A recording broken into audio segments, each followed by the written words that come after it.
Hello, everyone. First thing I want to say is, please ignore the background noise. I operate outside and I live on a main road and it's really noisy, so there's not much I can do about that. So, today I'd like to do something different. I've never worked with copper before, and so I would like to use copper for the project that I have in mind. So, what I would like to do today is to make a shot glass, or I shouldn't say glass, I guess I should just say maybe a copper cup, but in a shot glass style, size-wise. So I went out and I bought this copper, and this is not cheap. This is 3 millimeters thick, and so just now I cut out this round,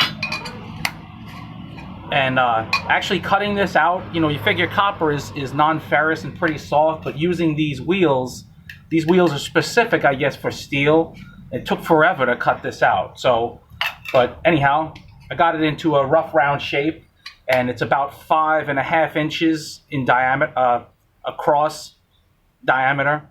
And like I said, this is 3 millimeters thick material. And so what I plan to do is to first, I've never forged copper, and I probably could do this cold, I suppose, but I want to heat it up and work it like that and see how it turns out. I mean, I know a little bit about copper. I know the fact that, if you heat it and quench it, it will actually make it softer, or at least that's what I've heard. So, and as you hammer it, it work hardens and becomes harder. So, in between, you should probably heat it up again and quench it to continue to make it soft if you want to work it out more. But I'm going to try to work it, just like it's imagining that this is steel. Get it in my forge, get it hot, and then hammer it to shape. And then maybe do some cold work towards the back end or where I feel necessary. So basically, I just have a basic plan in mind, is to just make this into kind of a bowl shape. I'll hammer it like this and try to dish it out so that it'll become like a bowl shape. And then I'll probably, once I have it, with enough curve, I think I'll move on to my swage block with the hole in the middle, and then try to depress that in and create the vertical sides. I don't think that's going to be so easy though, because I think the best way to go about this, to make this kind of a glass where you have to take a flat piece and then make vertical sides, is to have an opening that's just a little bit less than the diameter of the piece you're working. And then this way it's supported along the edge, and then the whole center part will depress in. And then you could probably work with successively smaller holes. But I don't have anything like that, and I just want to try to go at this, so I'll do what I can with what I have, which is what I think a lot of people do anyway. So I'm not making these for sale or anything like that, so I don't need any fancy tooling. But if I find it's something that I like, then I will improve my tooling for making stuff like this. So yeah, anyhow, another thing too though is that I'm putting this copper into my forge, and from what I heard, or at least traditionally, is that copper in a forge will prevent you from being able to forge weld. So anyone who does a lot of forge welding, be very wary about that, because I don't typically do any forge welding, so it won't affect me. But what stories you've heard in the past is that when guys wanted to fool around, they throw a copper penny, when they were actually made of copper, into a forge, and the smith that was working at that forge then wouldn't be able to successfully forge weld. Somehow the reaction of the copper makes it so that the steel won't stick. So yeah, anyhow, let me get on to this and we'll see how it turns out.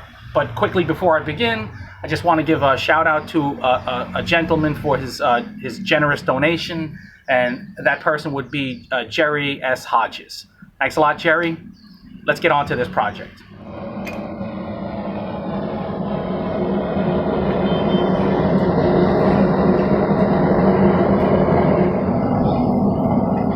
Okay, so right off the bat, what I want to say is that this seemed to expand quite a bit just by being heated up. I had a hard time pulling it out of my forge. It was touching the sides so much.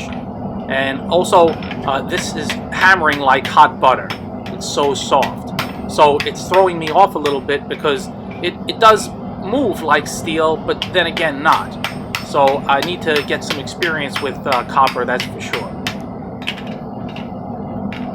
I'm playing this one by ear, but I can definitely say that I can see a lot of practical applications for copper, and so I'm definitely going to use this for future projects.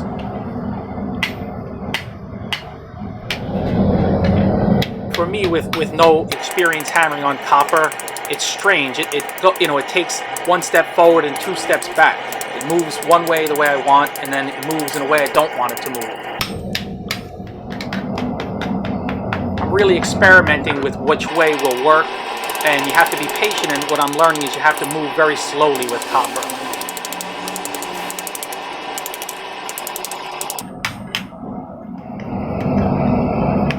The copper has stretched much more than I imagined, and so this is definitely too much material for a shot style cup.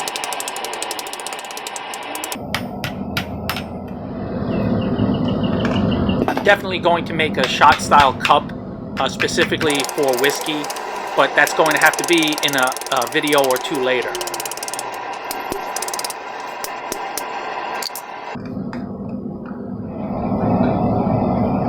So at this point, my mind is still thinking to make a cup, just a larger style cup, and I have to figure out a way to raise the sides then.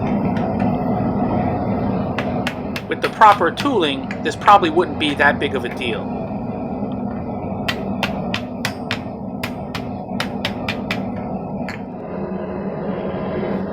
I decided to quench it and then have a go with this copper when it's cold.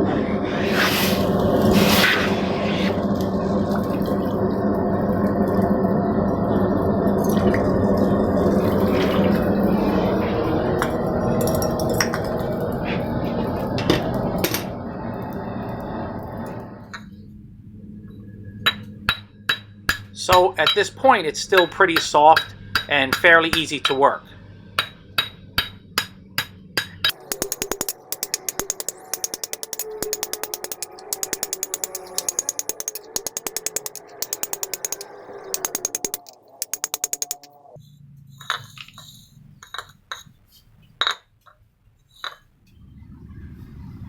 My wife saw this piece in the bowl shape that it's in now, and even though I'm trying to raise the sides more, she said she would really like it just as is. So that's what this is going to be, a bowl.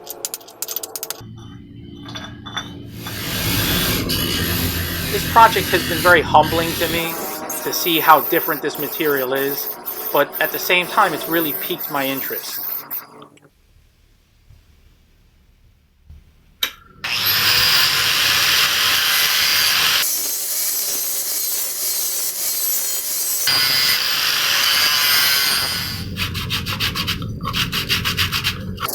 In these segments, I'm using various ways to polish the inside.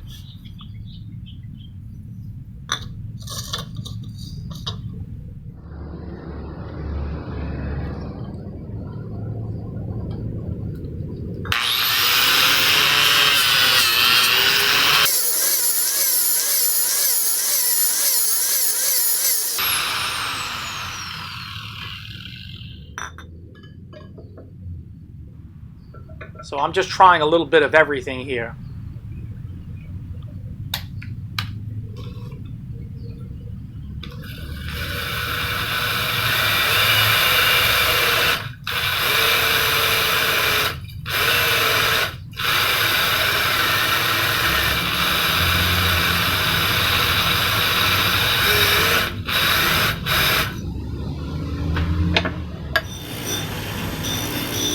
I found that this small diameter wire wheel worked best.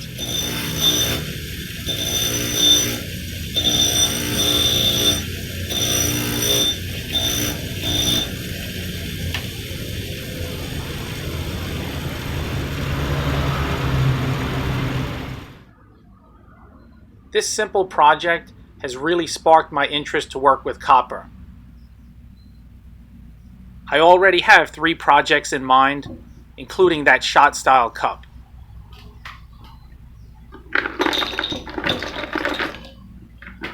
I appreciate everyone who sticks with my channel. There's a lot of good stuff to come.